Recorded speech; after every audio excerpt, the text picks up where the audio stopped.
Hello, my name is Katie Galt, and I am the assessment coordinator at Sanger Unified School District, which is a medium school district in Central California. This video is about communicating test windows. What we have done in our school district is the Educational Services Department builds an assessment calendar. Typically, we start building that as early as April and May. We have a semi-final draft in late June that we try to communicate out to school leaders, but it's not completely finalized until the fall of that current school year. But on that form, we have our local diagnostics, interim assessments, early literacy indicators, and we do include state testing. Both initial and summative ELPAC is on there, our California alternate assessments, everything to do with state testing. We also have our social emotional learning assessments on there. But that is usually then communicated out to school leaders, including principals, coaches, TOSAs at the school site level, as well as other departments within our school district.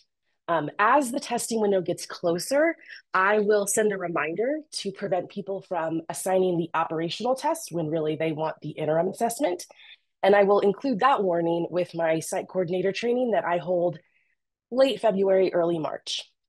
Now, when the actual testing is happening, I will make a more specific calendar that's really only used internally.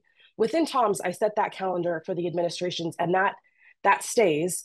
But each school turns into me a testing calendar that is more specific. They tell me what grades are testing and when, as well as the content area. Some even go as specific as on this date, third grade is doing the math performance task, and this date, third grade is doing the math computer adaptive test. So they get kind of granular, but it helps me because then I can track completion rates. I can communicate out if there's a need that they're expressing, or if there is an incident that comes up, I know, oh, it looks like on this calendar, these grade levels are testing at this time on this content area, and it gives more context. But in addition, we put together a district testing calendar that is just for that time period, like late April and throughout May. And I send that to different departments across our school district, including maintenance and operations, our grounds and landscaping.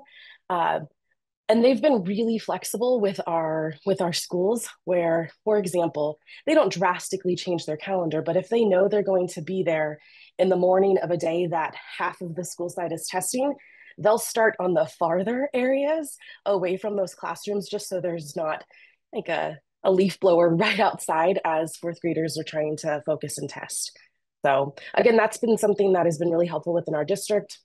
And it's outside of just educational services. We've tried to communicate those testing windows out to anyone who really would need it.